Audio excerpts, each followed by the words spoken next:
The Joy Business Van, empowered by Joy Business and supported by EcoBank, the Pan-African Bank. Remember the story of the banker turned online grocery man? I was at a point where my passion was definitely greater than my fear, because for many bankers, a lot of people want to quit, but they are afraid. What about if it doesn't go well?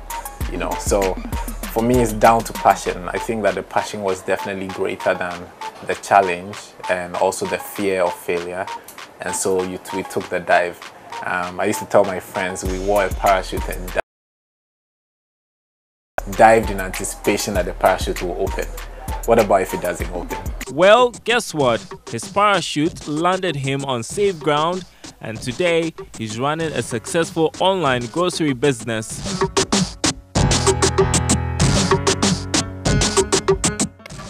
It's been 1 year since they started operations. This week on the Joy Business Van, we are taking you back to Market Express to find out what's changed.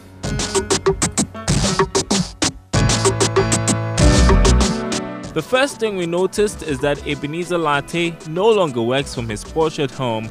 A lot has happened within a year. We have a bigger clientele base now. We've expanded our reach. So in the past we were doing only the center of Accra. Now we are going beyond Tema. We're doing all these locations that I believe that it's a show of growth. We've diversified also our portfolio. Initially we're doing B2C only.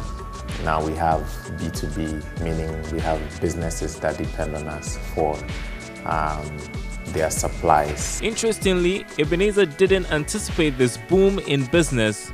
Ghanaians like to shop for groceries the traditional way, but the idea of getting someone else to handle your shopping seems to be catching on with the middle working class. The biggest achievement is to prove that Ghanaians will shop for groceries online.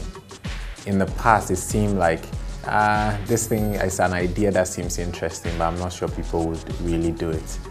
People gave interesting arguments like, you know, when people want to buy stuff, they want to touch it and feel it, and when it's food, they are not sure. However, we've mitigated that with quality products and brands. And so, for example, if you bought cornflakes from Market Express, I mean, we don't produce the cornflakes. You know the brands before you buy.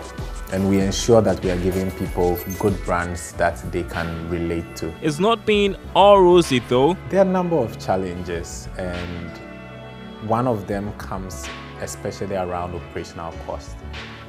And so you usually have internet or infrastructure expenditure to do.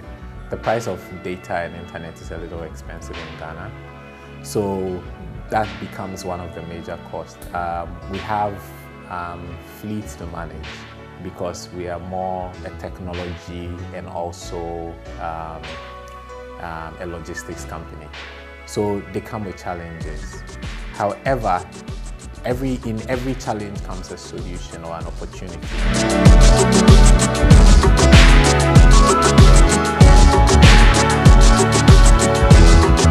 It turns out the warehouse hasn't changed that much, and there's a reason behind it, right? Yes. So we've tried to be more efficient when it comes to our stocking and our pushing out the stock and stuff like that. And so I think that our operations management is very effective. We are a very lean and mean organization. And so what we have tried to do is that we've tried not to hold too much stock. And for that reason, we've tried as much as possible to use the same space over the period. Ebenezer's entrepreneurial journey is not all about taking risks, but learning not to become complacent. I was actually the head of the customer service team. So I was picking calls, I was engaging customers, I was learning what the customers were looking for that they couldn't find. Because once we know that, then from the top of the organization, we have a good focus in ensuring that we are satisfying our customers right. In the near future, Ebenezer hopes to start producing and packaging his own brand of products and introduce an online shopping app. For me, I don't know why many Ghanaian businesses do not think beyond Ghana and do not think beyond maybe a city center in Accra or Kumasi. I really think that for us, we should aim higher and become this African brand that's significant for the African people. Ebenezer doesn't rule out Market Express GH becoming a global brand, but right now, he's just satisfied with being able to change the way people shop for groceries every day and to provide a satisfying service. He says he's fulfilled much more than 10 years of banking gave him.